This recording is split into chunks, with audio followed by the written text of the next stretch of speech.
ሰላም ሰላም ጤና ይስጥልን ውድ የጋት ሚዲያ ቤተሰቦች እንደያላችሁበት ሀገር የሰዓት አቆጣጠር እንደምን አላችሁ እንደምን ቆያችሁ ኢትዮጵያ ውስጥ ናችሁ ይህን ፕሮግራም የምትከታተሉ ውድ ቤተሰቦቼ እንደምን ዋላችሁ ማለት ፈልጋለሁ።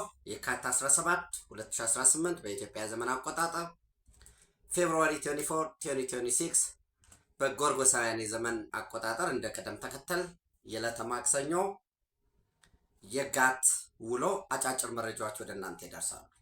ላይክ አድርጉ ያደረጋችሁ ነው ክብረት ይስጥልኝ።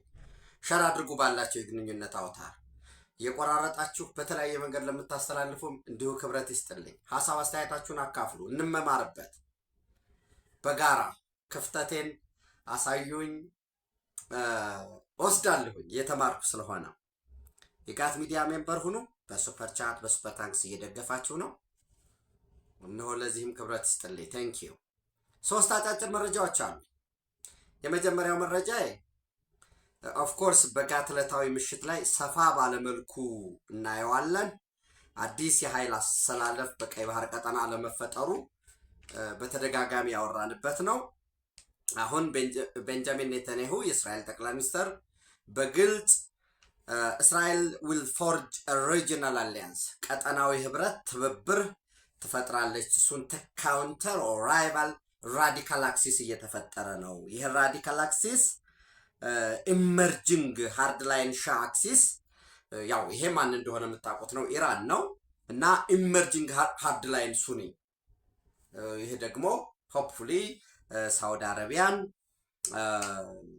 ተርኪን ያው ተርኪ ሴኩላር ነኝ ቢልም ግብፅን በተወሰነ መልኩ ሶማሊያን እና እዚህ ፓኪስታን ያለውን አንድ ከዚህ አጌነስት የሆነ ካውንተር የሆነውን እስራኤል በቀይ ባህር ላይ ፕሬዘንስ እንዲኖራት ትፈልጋለች።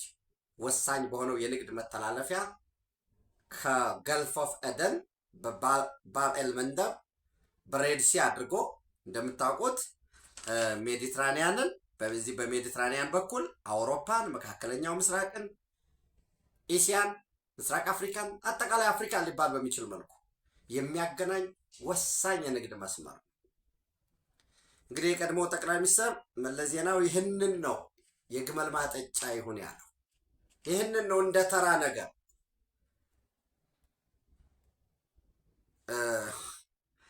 የሱ ወራሾችም ከቀይ ባህር ቀጠና ከወሳኙ መስመር ገፍተው የወጡበትን ገፍተው ያስወጣቸውን እያመለኩ ለሆነ አካባቢ፣ ለሆነ ዞን፣ ለሆነ ወረዳ፣ ለሆነ ቀጠና ሞት ምናምን የሚሉት እዛ ላይ ያለውን የህግ ጉዳይ እንደተጠበቀ ሆኖ ማለት ነው። ምን ለማለት እንደፈለኩ ይገባችኋል። ሶ በዚህ ጉዳይ የእስራኤል ፕሬዝዳንት ኢሳቅ ሄርዞግ ዛሬ በ24 አዲስ አበባ ይገባሉ ተብሎ ይጠበቃል። መረጃዎች የሚያሳዩት እሱን ነው።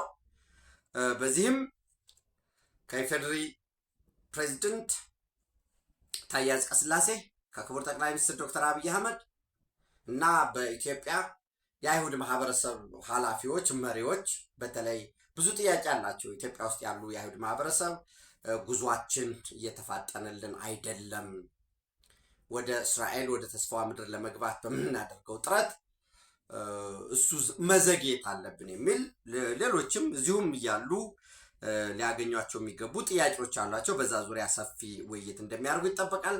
በተመሳሳይ በነገው ዕለት የህንድ ጠቅላይ ሚኒስትር ናሬንድራ ሞዲ ለሁለት ቀን ኦፊሴላዊ ጉብኝት ወደ እስራኤል ያቀናሉ። በኬኔስት ወይም በፓርላማቸው በእስራኤል ፓርላማ ተገኝተው ንግግር ያደርጋሉ። ዝሮ ዝሮ ከቀይ ባህር አዲሱ የፖለቲካ አሰላለፍ ለኢትዮጵያ ቀይ ባህር እንደምታውቁት ጥያቄው የወደብ የሸቀጥ ከየትም ቦታ የምትገዛው ጉዳይ አይደለም። ኤግዚስተንሻል ኔሴሲቲ ነው። የመኖር ወይንም ያለመኖር ጉዳይ ነው። በዚህ ውስጥ ሶቨሬንሲ አክሰስ ጥያቄ አለ።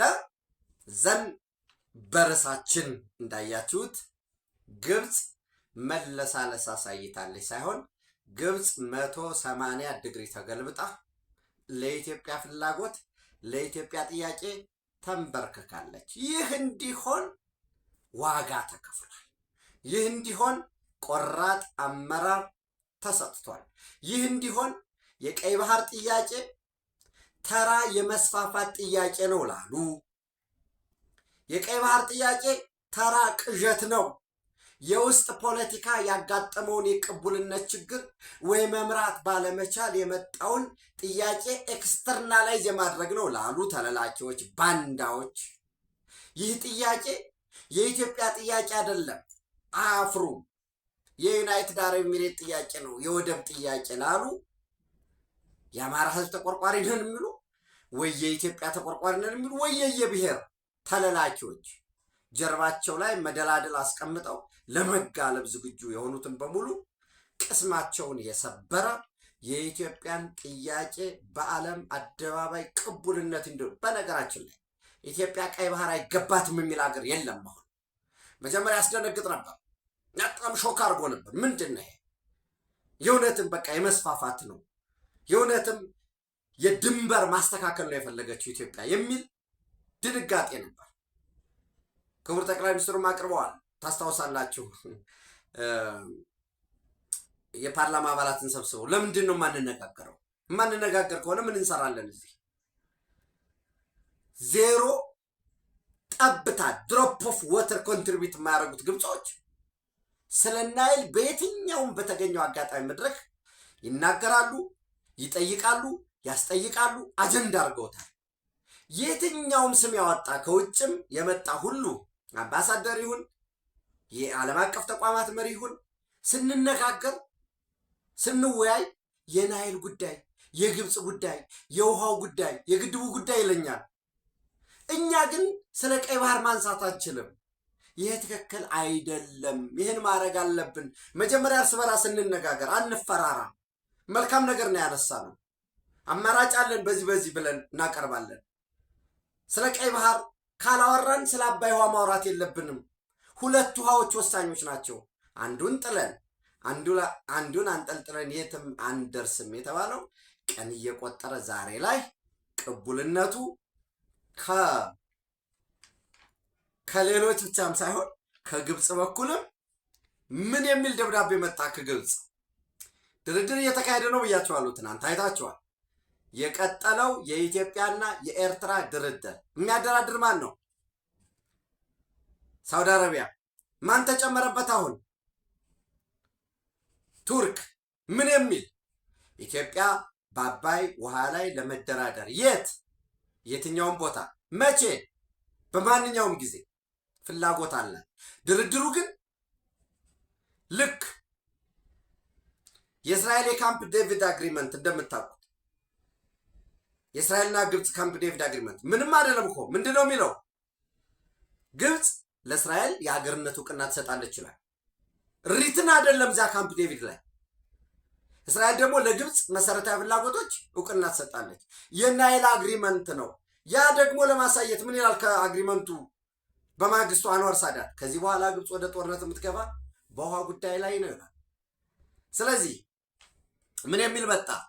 ግብፅ የኢትዮጵያን የቀይ ባህር ጥያቄ ምላሽ እንዲያገኝ ከዲፕሎማቲክ አጋሮቿ ጋር ከወዳጆቿ ጋር ለመስራት ዝግጁ ነች። ይሄ የሚሆነው ግን ኢትዮጵያ በቀይ ባህር ላይ የያዘችውን አቋም ስታለሳልስ ነው የሚል አግሪመንት መጣ። ከቱርክ ጋር በነበረው ጥያቄ መጣ። ከቱርክ ጋር በነበረው አንዱ ስምምነት ምን ይላል? ኢትዮጵያና ቱርክ በኃይል መሰረተ ልማት አብረው ይሰራሉ።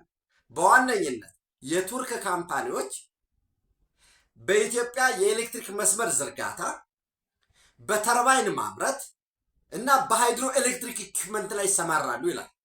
አንድ አሁን ደግሞ ባለው ሁኔታ እስራኤልና ግብፅ ከመቼውም በላይ ተካረው ያሉበት ሁኔታ ነው ያለው። አንድ ሁለት ሶስት እስራኤል ኦልሬዲ የኢራን ጉዳይ እንዳበቃ ገብቷቸዋል። ማለት የጊዜ ጉዳይ ካልሆነ አሜሪካ እርምጃ መውሰዱ አይቀርም። ወይንም ከእርምጃው በመልስም ኒውክሌር መታጠቋ እንዲቀር ለአክሲስ ኦፍ ኢቪልን ብለው ለሚጠሩት ለነዚህ ለተራዳዎቹ ለሐማስ፣ ለሄዝቦላ፣ ለሃውቲ፣ ለሌሎች እራሱ ለኤርትራ መንግስትም በአሸባሪነት ሀረትስ በጸረ እስራኤል አቋማለሁ በሚል ስለፈረጀው ይሄ ያቆመ ስለሆነ አሁን በአዲስ አሰላለፍ የቱርክ ትኩረት የቱርክን የእስራኤል ትኩረት የቱርክን መስፋፋት ወደ መገደብ ላይ እየሄደ ነው። ቱርክና ግብፅ ደግሞ ከመቼውም በላይ አሁን ተቀራርበዋል። ሁለቱም የሱዳን አርሚ ፎርስን እየደገፉ ነው። ሁለቱም ልዩነት ነበራቸው። ሊቢያ ላይ አንደኛው ሀፍታርን ይደግፋል፣ የተለያየ አቋም ነበራቸው። አሁን በጋራ እየደገፉ ነው ያሉት። ሊቢያ ላይ ያላቸውንም ልዩነት አጥብበው ኮንቨርጅ አድርገዋል። በተመሳሳይ መስመር ነው ያሉት። ሶማሊያ ላይ ተመሳሳይ ፍላጎት አላቸው። ሞሮፍ ኢንቨስትመንቱ የቱርክ ቢበልጥም ተመሳሳይ አቋም አላቸው። የቱርክ ግን ለየት የሚለው ከኢትዮጵያ አንጻር ሲታይ የቱርክ ወይንም ከቀጠናዊ ፍላጎት አንጻር ማቅረብም የሚፈልጉት ማራቅም የሚፈልጉት የለም። ቱርኮች ሶማሊያን ይዘን የለም ኢትዮጵያን መግፋት እንችላለን፣ ጅቡቲን አቅርበን የሆነ እናርቃለን ማለት አይፈልጉም። እነሱ እኩል ምናልባት የሁለቱንም የትኛውንም ሀገር በእኩልነት ለፖለቲካም ለኢኮኖሚም በጋራ መጠቀም አለብን። ዳትስ ዋይ የአንካራ ዲክላሬሽን እሱ ነው። አሁንም ኤርትራንና ኢትዮጵያን ለማቀራረብ በስፋት እየተሰራ ነው። ነገር ግን ትናንት ፕሊስ ብታዩት ደስ ይለኛል። ትናንት እንዳልኳችሁ ከኤርትራ በኩል የመጣ ጥያቄ አለ። ምንም ችግር የለም አሰብን ይጠቀሙ፣ እኛ እኮ አልከለከልንም። ከዚህ በፊትም ወደብ እንዳትጠቀም ኢትዮጵያን አልከለከልንም። መለስ ዜናዊ ነው ጥሎ የወጣ። ስለዚህ አሁን መጠቀም ይችላሉ። ነገር ግን ኔቪ የሚባል ወታደራዊ ጦር ሰፈር መመስረት አይችሉም የሚል መጣ። አሁን የኢትዮጵያ ጥያቄ ኤግዚስተንሻል ኔሴሲቲ ከሆነ ግብፅም በናይል ላይ ያላት ጉዳይ ኤግዚስተንሻል ትሪት ከሆነ የኛ ኤግዚስተንሻል ኔሴሲቲ ነው። ለነሱ ደግሞ ናይልን የሚያቀርቡት ኤግዚስተንሻል ትሪት ነው። ሁለታችንም ለህልውና ጉዳይ ከሆነ እኛ ውሃ ሰጠን ለመስኖ እንዳትጠቀም ወይ ለመጠጥ እንዳትጠቀም ወይ ኃይል እንዳታመነጭ የሚል ሪስትሪክሽን የለንም። ሰጠናቸዋል፣ ልንሰጥ ነው። እኛም ሲአክሰሱን ካገኘን በኋላ ስንፈልግ ካናል ሰርተን ወደ ኢትዮጵያ ገብተን ወደብ ልናለማ እንችላለን።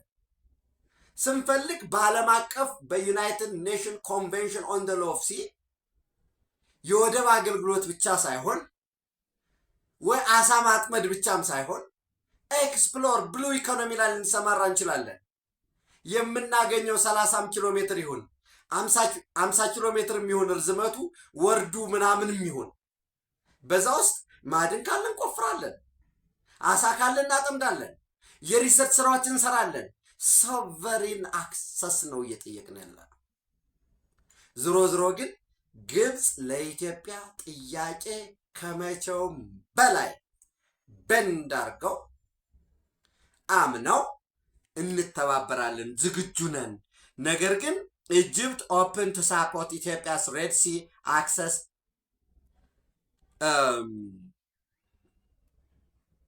ኢፍ ወይንም አክሰስ ኢፍ ኢትዮጵያ ሶፍትንስ ወተር ዲስፒዩት ይላል። ምናልባት ማንበብ ለምትፈልጉ ወዳጆቼ ደግሞ ዘናሽናል የዩናይትድ አረብ ኤሚሬት ጋዜጣ ነው። ሞሮለስ መንግስታዊ የሆነ በጣም ብዙ ቲንክ ታንኮች የሚጽፉበት ነው። ኢጅፕት ኦፕን ሰፖርቲንግ ኢትዮጵያስ ሬድ ሲ አክሰስ ኢፍ ዋተር ዲስፒዩት ሶፍትንስ ይላል። ይሄ ደብዳቤ ለክቡር ጠቅላይ ሚኒስትር ደርሷቸዋል። ለዶናልድ ትራምፕ ለአሜሪካ ፕሬዚደንት ደርሷቸዋል። ለረጅብ ጣይብ ኤርዶጋን ለቱርክ ደርሷቸዋል። ኪንግደም ኦፍ ሳውዲ አረቢያ ይህንን ይዘዋል። ደብዳቤውን ደግሞ ዩናይትድ አረብ ኤሚሬቶች አግኝተውታል። እዛ ውስጥ ምን ቀርቧል? ኢትዮጵያ ወደብ አክሰስ እንድታገኝ ሶቨሬን ሲ አክሰስ እንዲኖራት፣ ነገር ግን ሚሊተሪ ማቋቋም የለባቸውም ይላል። ሚሊተሪ ካላቋቋምን ታዲያ ወደብም አሁንም ከጅቡቲ እኮ እያገኘን ነው። ከበርበራ እኮ እናገኛለን።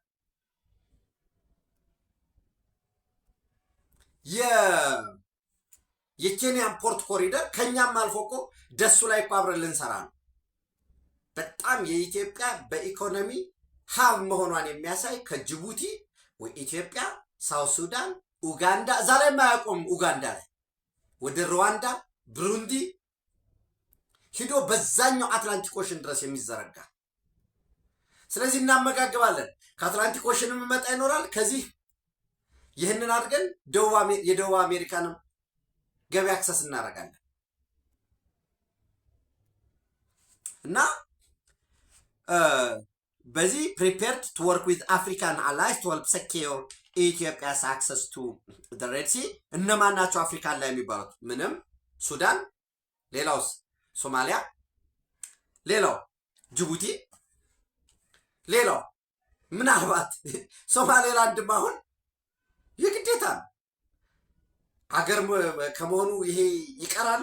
አይ ዶንት ቲንክ ሶ። ለምን እንዳልኳችሁ አዲሱ በደንብ እናየዋለን ብላችሁ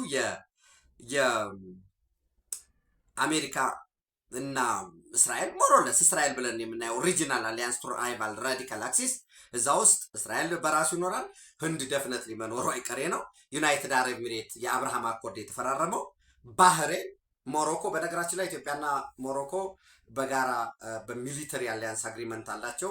ከዛም ባለፈ ወደ አፈር ማዳበሪያ ፋብሪካ እንደገና ውሉን አድሶ ለመግባት የድሮንም በጋራ የማልማት እነዚህ ጉዳዮች አሉ። ሞሮኮ፣ ሶማሌላንድ፣ ግሪክ፣ ቆጵሮስ እና ለጊዜው ያልተገለጹ ኤዥያን ስቴቶች የኤዥያን ሀገራትና የአፍሪካ ሀገራት። በዚህ ውስጥ ለሶማሌላንድ አሁን አንደኛ ሶማሌላንዶች አግሬሲቭሊ እየሄዱበት ነው እንደምታዩት። ኤክስክሉሲቭ ሚሊተሪ ቤዝ እንሰጣለን በርበራ ላይ ያሉ ለአሜሪካኖች ሚኒራል አክሰስ እንዲያደርጉ ደጋግሜ ወደ እናንተ ያደረስኩት ይህ ሊቲየም ወሳኝ የሆነው ለኤሌክትሪክ ባትሪ እና ኮልታን የሚባለው ለስማርትፎን ኮልታን የሁለት ሚነራሎች ጥምር ነው። ኤኒዌይስ ለስማርትፎን፣ ለኤሌክትሪክ ቬሂክል፣ ለላፕቶፖች የሚያስፈልግ የአሜሪካ ደግሞ አሁን ያለው ትራንዛክሽናል ዲፕሎማሲ ነው። አዳዲስ የኃይል ቀጠና አስተላለፍ እየመጣ ነው። እስራኤሎች ደግሞ በምንም ታምር ቢሆን ቱርክን ካውንተር ባላንስ ማድረግ ይፈልጋሉ ብያቸዋል። ለምን? የኢራን ጉዳይ አሁን ሞሮለስ ያለቀ ነገር ስለሆነ የግብፅ ጉዳይ አለ። ኢትዮጵያ ግድብ በህዳሴ ግድብ ላይ በናይል ወንዝ ላይ ተጨማሪ ግድብ እንድትገነባ ኦፈር እየቀረበ ነው። እዛ ሲቀርብ ደግሞ ቅድም ብያቸዋለሁ። ቱርክ አንዱ አግሪመንት በባለፈው ረጅብ ጣቢያ ኤርዶጋን እዚህ በነበሩበት ወቅት አንደኛው አግሪመንት በኃይል መሰረተ ልማት ቱርክና ኢትዮጵያ በጋራ ለመስራት ነው። ግዙፍ የሆነ ተርባይኖችን ኤሌክትሪክ የኃይል ማመንጫ ይሄ ልክ ቻይና እንደሚያመርቱት ለምሳሌ የህዳሴ ግድብ ተርባይኑም የኤሌክትሪክ ኢኩፕመንቱ በሙሉ ቻይና ነው ያመረተው። በተመሳሳይ የቱርክ ካምፓኒዎች ያመርታሉ። ይህ አንዱ አግሪመንታችን ነው። ስለዚህ አሁን ባለው አካሄድ ግብጾች ወደ ወተር አግሪመንት ገብተው የወተር ሴኩሪቲ ነው የሚያሳስባቸው እነሱ። ኢትዮጵያ ውስጥ ድርቅ በሚኖርበት ጊዜ ውሃ እንዲለቀቅልን ነው። ኢትዮጵያ እየገነባቸው ያለችው በአብዛኛው የኤሌክትሪክ ግድብ ነው። ስለዚህ ኃይል ለማመንጨት ተርባይኑ መመጣት አለበት። ተርባይኑ ከተመታ በኋላ ቀጥታ ውሃ ወጥቶ ይሄዳል። ነገር ግን መስኖ ብንጀምር ወይንም ሌላ ብናደርግ ውሃው እንዳይዘጋብን የሚል ነው። በጋራ ወደ ሶስታችን እነሱ ሶስት ሱዳንን የሚሉት ዝም ብሎ መደበሪያ ማጃኮሚያ ነው። ለቮቲንግ ሲስተም እንዲሆን ኢትዮጵያና ግብፅ ከሆኑ ያው አንዳንድ ይሆናል። ስለዚህ እኛ ሱዳንን ብንዝ ሁልጊዜ በሁለት ሶስተኛ የናይል ቤዚን ይሄ ተፋሰስ ምናምን የሚባለውን ኢኒሼቲቭን መስማትም አይፈልጉም እነሱ። ምክንያቱም ኮንትሪቢዩት የሚያደርጉት ውሃውም አነስተኛ ነው። ኢትዮጵያ ነች ሁለት በናይል የአባይ ውሃ አለ፣ የጓንግ አለ ወይንም ይሄ ተከዜን ይዞ በተመሳሳይ የባሮ አኮቦ ወደ ደቡብ ሱዳን የሚሄደው ወደ ጆንግሌ የሚሄደው ሁሉ የሶዋምፒ ኢትዮጵያ ነች። ሞሮለስ ናይል ማለት ኢትዮጵያ ነው። ስለዚህ ጫና ማድረግ የሚፈልጉትም ኢትዮጵያ ላይ። ስለዚህ አሁን ግብፅን እጅ እንድትሰጥ ለማድረግ ልክ ያኔ የአረብ ሪቮሉሽን ጊዜ የአረብ ስፕሪንግ ጊዜ ኢትዮጵያ ህዳሴ ግድብ እንደሰራችው አሁንም ሌላ ግድብ ከተሰራ ወደ ስምምነት ውስጥ ሳንገባ በዓለም አቀፍ ጫና በእስራኤል ድጋፍ እና የእስራኤል አሊያንስ ራሱ አሜሪካን ጨምሮ ወደዛ ጫና ውስጥ ከተገባ በናይል ላይ የሚኖረን እድል ዝግ ነው በሚል ይህን አቅርበዋል። ትልቁ ድላችን ምንድን ነው? ኢትዮጵያ ሲ አክሰስ እንዳታገኝ ስትከላከል ስትዘጋ ያኖረችው ትናንትም ህዋት፣ ትናንትም ሻቢያ፣ ትናንትም በኋላ ኢህአዴግ ተብሎ በህዋት መሪነት የመጣው ኢትዮጵያን የቀይ ባህር ያሳጣው በተለላኪነት ስለመሆኑ ዛሬ የወዳደቁት እነዚህ ወድቀው ተሸንፈው ግን መቼስ ዘራፍ እያሉ ምንድነው አንዱ እያጠጣረ በቃሬዛ ይዘውት እየሄዱ ዘራፍ ይላል። ለምን ዝም አትልም ሲባል አይ ዘራፍ እያልኩ ልሙት እንዳለው ማለት። ዛሬም ህዋትም ራሱን ፋኖ ብሎ የሚጠራው ሻቢያ ዘራፍ እያለ ለመሞት ማለት ሰው ለፕሬዚደንት ዶናልድ ትራምፕ ለኪንግደም ኦፍ ሳውዲ አረቢያ ለተርኪ ለመተባበር ዝግጁ ነን የሚለው ማን እንቅፋት እንደሆነ በግልጽ ወጥቷል ማለት ነው። ሁልጊዜ ስንል የነበረው ከግድቡ ወደ ወደቡ ግድቡ ለቨሬጅ ነው። ራሱ ህዳሴ ግድቡ አይደለም። አሁን ኢትዮጵያ ከላይ ነው ግድብ የምትሰራ። ስለዚህ ከላይ ግድብ ስትሰራ ምን የሚል ጥያቄ ይመጣል እንዴ? እኛ እኮ ከላይ ነው የሰራ ነው ለታችኛው እንለቃለን ወደሚል ይመጣል ማለት። ቀጥለን ደግሞ ከታች ባለው ደግሞ እንሰራለን። ሆፕፉሊ የወተር ሴኩሪቲ ጉዳይ ለመደራደር በኢትዮጵያ መንግስት በኩል ፐርሰናል ነው የምነግራችሁ፣ ምንም ችግር የለም። ድርቅ ያጋጥማል አይደል? ድርቅ የሚያጋጥም ኢትዮጵያ ውስጥ ነው። እንዲያጋጥም በጋራ እንስራ። ደን የህዳሴ ግድቡ የኦፕሬሽን ጉዳይ ነው። በዚህ ጊዜ ውሃ እንደዚህ ይለቀቅ፣ በዚህ ጊዜ አሳውቁን። ምን አሳውቁን ማለት ምናልባት የኤሌክትሪክ መጠናችሁን ምን ያህል ኤሌክትሪክ ነው የምታመነጩት አሳውቁን። የውሃ አለቃቀቅ ስነ ስርዓቱ በዚህ ጊዜ ይህን ያህል ውሃ ይለቀቅልን። በዛም በጋራ ተባብሮ ለመስራት ኮስት ሸር ለመደራረግ አስፈላጊ ከሆነ የኃይል ሽያጭ ስምምነት ውስጥ ለመግባትም ችግር የለውም በኢትዮጵያ መንግስት በኩል። የኔ ፐርሰናል እምነቴን ነው የምነግራቸው። ነገር ግን ሲ አክሰሱ ግን ናቫል ቤዝ እናድርገው፣ ስንፈልግ የሌላ ሀገር ሚሊተሪ ቤዝ እንፍቀድበት፣ ልክ የሉዓላዊ አካላችን እንደሆነው። በዚህ ላይ ሰፋፊ ድርድሮች ይካሄዳሉ። ሳውዲ አረቢያዎች እያደራደሩ ነው። ከኤርትራ በኩል ሲነሳ የነበረው አሁንም ኤርትራዎች እያነሱ ያሉት ናቫል ቤዝ የሚባል አንፈቅድም፣ ከዛ ውጭ ግን አሰብን የሚሆን ሌሎች ወደቦችን በጋራ አልምተን የጅዳ ዲክላሬሽን እንዲተገበር የሚል አለ። ያ ደግሞ ጅዳ ዲክላሬሽን ደግሞ በጊዜው እየተሸረሸረ ጥያቄው እያደገ ነው። አሁንም በዚህ በፍጥነት ምላሽ የማያገኝ ከሆነ የበለጠ የመደራደሪያ መንገዱ ወደ ኢትዮጵያ እየመጣ ነው። እኔ ለኢትዮጵያ ደጋፊዎች ሽንጣችሁን ገትራችሁ ለተከራከራችሁ ለጋት ሚዲያ ቤተሰቦች የኢትዮጵያ ድል የትናንት ዋጋ ለከፈሉ ዛሬም ለሚከፍሉ ለሚመጣውም ትውልድ ስለሆነ ከነ ልዩነታችን በጋራ እንስማማባቸው የሚኖሩ ጉዳዮች መኖር አለበት። ሙስሊም ብራዘርሁድ ሊሆን ይችላል፣ የቀድሞ ሊሆን ይችላል፣ ስልጣን የሚፈልግ ሊሆን ይችላል። በናይል ጉዳይ ግብጾች ድርድር የላቸው። ልክ ሶማሊያዎች ጎረቤታችን ሶማሊያ የተለያየ አመለካከት አላቸው። አጥፍቶ ለመጥፋት ነው የሚደባቡት። ግን በሶማሊያ ግዛት አንድነትና ሉዓላዊነት ላይ ልዩነት የላቸው። የኛስ የኢትዮጵያን የባህር በር ጥያቄ ወደብ ጥያቄ ለሆነ ሀገር የሚሰጣል።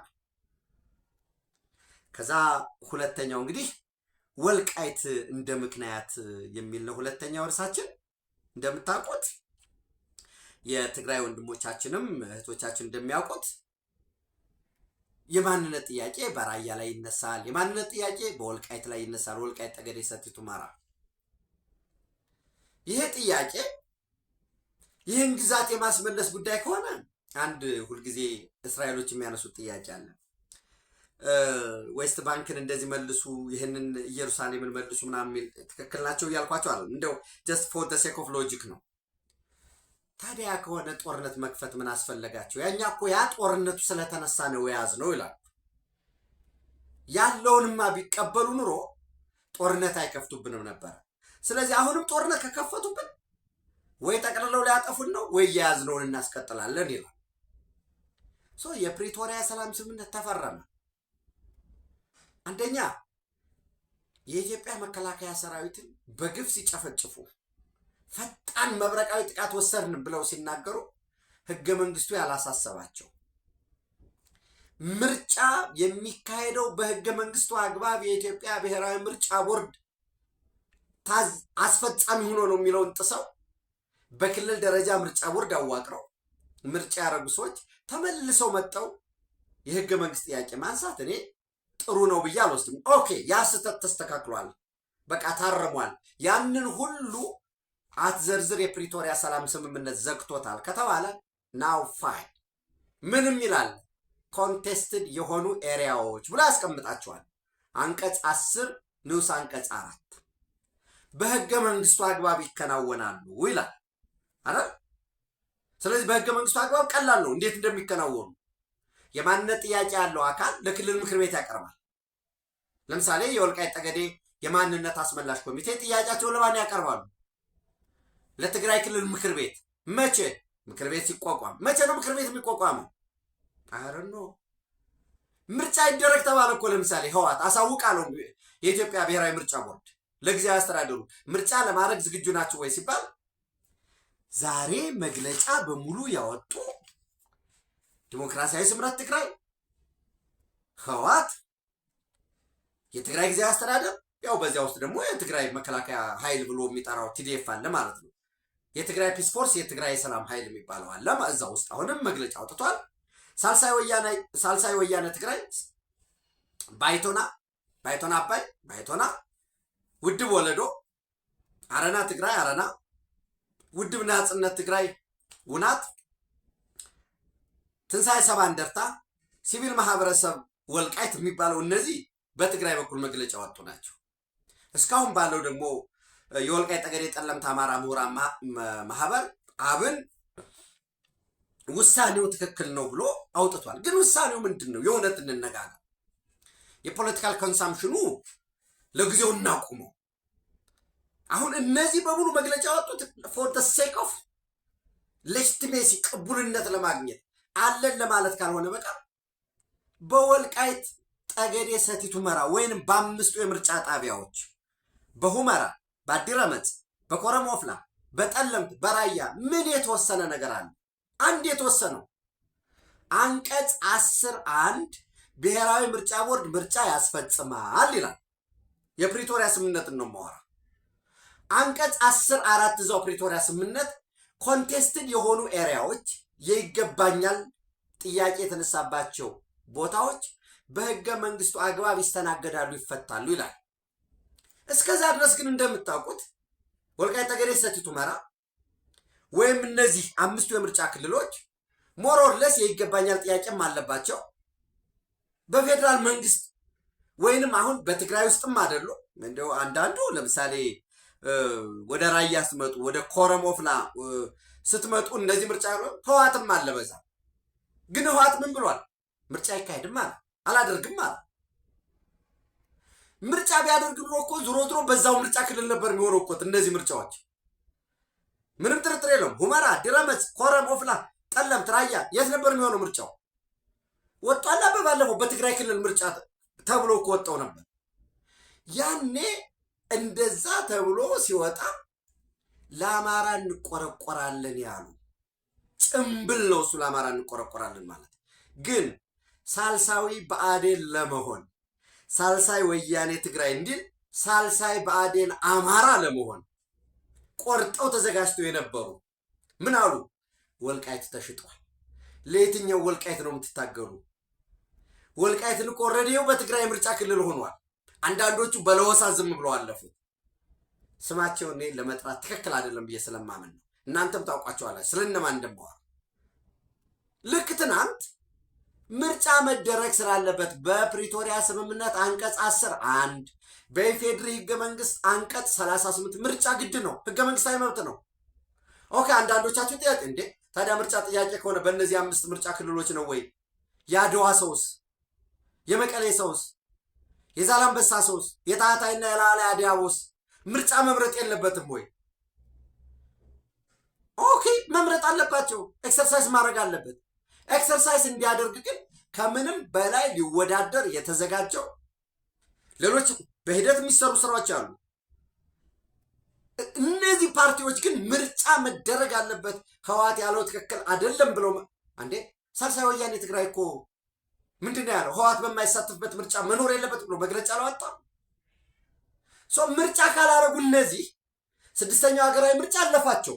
ወልቃይት ጠገዴ ሰቲት ሁመራ ምርጫ አላረግም። ስድስተኛው ሀገራዊ ምርጫ በጀት አልተመደበለትም።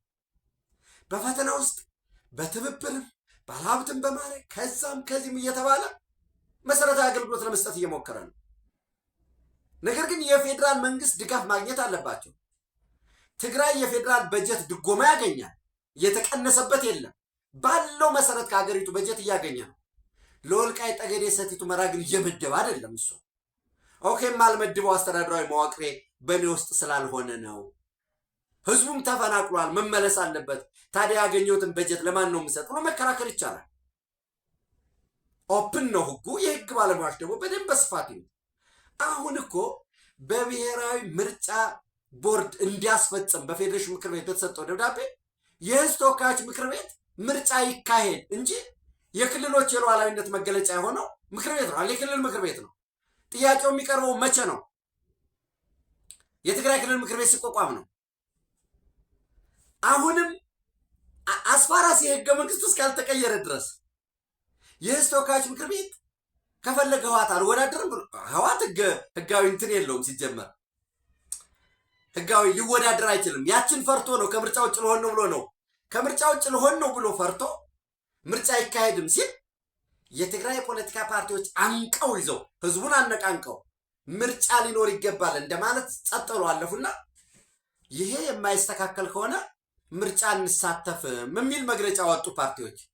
ልሳተፍ ብትልስ መች ትሳተፍ ነበር? ያላችሁ እድል አሁንም እንሳተፍ ካለ እነዚህ 5 ምርጫ ጣቢያዎች ላይ መሳተፍ ነው። ከዛ ውጭ ህወሓት ምርጫ አይደረግም ብሎ በቆለፈበት ጊዜያዊ አስተዳደሩን ጠልፎ ለራሱ ተገዥ ባረገበት የጦርነት ነጋሪት በነገራችን ላይ ዛሬ በማይጸብሪ ግንባር እያመጡ ነው። ያመጣሉ፣ እንቅስቃሴ ያደርጋሉ፣ ምናምን ትንኮሳ ለመክፈት የበለጠ ዲቨሎፕመንቱን ነግራችኋለሁ በኋላ። አስፈላጊ ከሆነ በምስልም ሰፖርት ልናደርገው እንችላለን። እዚህ ውስጥ ለመግባት እየተሯጡ ያለ የቅቡልነት ጉዳይ ብቻ የፕሪቶሪያ ስምምነት ምኑ ተጣሰ? አንዳንዶች እኮ እንዲያውም ምን አሉ መግለጫ ሲያወጡ አድሚኒስትሬቲቭ አኔክሴሽን ነው፣ አስተዳደራዊ አኔክስ መቀማት። ወደ የት ሄደ? የክልሎች የሉዓላዊነት መገለጫ የክልል ምክር ቤት ነው። የክልል ምክር ቤት ምርጫ አልተካሄደም። ለምን ቢካሄድ የት ሄዳል? እንደ ህገ መንግስት የአማራ ክልል ህገ መንግስቱን አሽሽሎ ወልቃይት ጠገዴ ሰቲት ሁመራ የሚዋሰነው ከዚህ ነው ብሎ አላስቀመጠም። ያም ትክክልም ስላልሆነ ደግሞ ህዝቡ ባልወሰነበት ሁኔታ ሁለት አይ ተወዳድሮ ወደ ትግራይ ክልል ምክር ቤት ሄዱ ቢባል የለውም፣ የትግራይ ክልል ምክር ቤት የለውም። ስለዚህ ይሄ ህዝብ ለባለፉት 5 ዓመታት ተሰቃየ። አሁን ግን ምርጫ ከተደረገ ተወካዮችን ከመረጠ ጥያቄው ይሰማለታል። የበጀት ድጎማው በፌዴሬሽን ምክር ቤት ስለሆነ እንዴት ይሆናል? ምክር ቤቶች ክልሎች ስለሆኑ የሚወክሉት እሱን ደግሞ ሌላ ወይ አውት ኤግዚት ይፈለጋል። እስከዛ ግን ቁዘማ የሚከተውም አይደለም የሚያስደስትም አይደለም። ለምን የተባለው የነዋሪው ጥያቄውን ይመልስ፣ ፍላጎቱን በህገ መንግስቱ አግባብ ያረጋግጥ ነው። ስልጣን ያላግባብ መጠቀም፣ የአስተዳደር ነጠቃ፣ በምርጫ እንሳተፍም ህጋዊና ፖለቲካዊ ትግል መደረጉ ዘንድ ትናንት በጭንብላቸውን ይዘው ሳልሳይ ብአዴን ለመሆን ሲሰሩ የነበሩት ወልቃይትን እንደ ምክንያት አድርገው ህዝብ ሊያነቃንቁ ሲሞክሩ የነበሩት አንዳንዶች ወልቃይት ቁራጭ መሬት ነው ሲሉ ነበር። ሌሎች አይ ወልቃይት እኮ ችግር የለውም 4 ኪሎን ስንቆጣጠር የሚያልቅ ነው፣ ሻይ ቡና እያልን ሻይ በቡና በወተት እየጠጣን ነው። ሌሎች ደግሞ የለም የአማራ ፋኖ ሻዕቢያ ህወሓት በጋራ ተደራጁና ተዋጉ፣ ወልቃይት ምክንያት ሊሆን አይገባም እያሉ የህዝቡን የተከታዮቻቸውን ንቃተ ህሊና በጣም ዝቅ አድርገው ያስቆጥሩ የነበሩት እነዚህ ምን ማለት ጀመሩ? የፌዴራል ልዩ ዞን ተመሰረተ፣ ወልቃይት እንደ ድሬዳዋ ሊሆን ነው። ደግሞ ወልቃይት ነው የሚሉህ። ለምንድን ነው ስለ ኮረም ኦፍላ የማያወሩት? ለምን ስለ ራያ ያወሩ? ኦብቪየስሊ እንደግፋለን የሚሉት የምሪ ወዳጆ ፋኖ ኮረም ላይ ነው ያለው። ምን ሊያረግ ኮረምን አሳልፎ ሰጥቶ አሁንም ደግሞ እዋጋለሁ። ወዴት ነው የሚመጣው? ኦልሬዲ አሳልፈ ሰጣህ። የማንነት ጥያቄ አለኝ ብለህ ገብተህ የማን ህዋትን ዘላለማዊ ሆነ የወልቃይትን ጉዳይ አሳልፎ ሊሰጠው ነው እያሉ ሲቀሰቅሱ ሲያስቀሰቅሱ በሃይማኖት ተቋም የለ፣ በሲቪክ ማህበረሰብ ተቋም የለ፣ ከውስጥ እስከ ሀገር ውጭ ሲያደርግ የነበሩት ምርጫ ይካሄዳል። ምርጫ የሚካሄደው በህገ መንግስቱ አንቀጽ 38 መሰረት ዜጎች የመመረጥ መብት ስላላቸው ነው። ይሄ ዲሞክራሲያዊ መብት መገደብ ስለሌለበት ነው። በፕሪቶሪያ ስምምነት አንቀጽ 11 መሰረት ደግሞ ምርጫ ብሔራዊ ምርጫ ቦርድ ምርጫን ያስፈጽማል። የክልል ጉዳይ እንዳልኳቸው የክልል ህገ መንግስቱን በሁለቱም በኩል ችግር ስላለ ዘን አሁን ይሄንን መሰረታዊ ጉዳይ ምን ማድረግ ፈለጉ? ቅቡልነት ለማግኘት ሩሩጭ እኛንን የበለጠን የትግራይን ቁስል የምናከው እኛንን ለአማራ ጥያቄ ያስመልስ ነው የምናስመልሰው የሚል ሽኩቻ ነው የተፈጠረው። የተረጋገጠው የዜጎች የመመረጥ መብት ነው፣ ህገ መንግስቱ ነው። ብሔራዊ ምርጫ ቦርድ የፌዴሬሽን ምክር ቤትን ትእዛዝ ተቀብሎ ይህን መስራት ይችላል ወይ? ስልጣኑን አላግባብ ህገ መንግስቱን ጥሶ ነው የፌዴሬሽን ምክር ቤት የተባለው።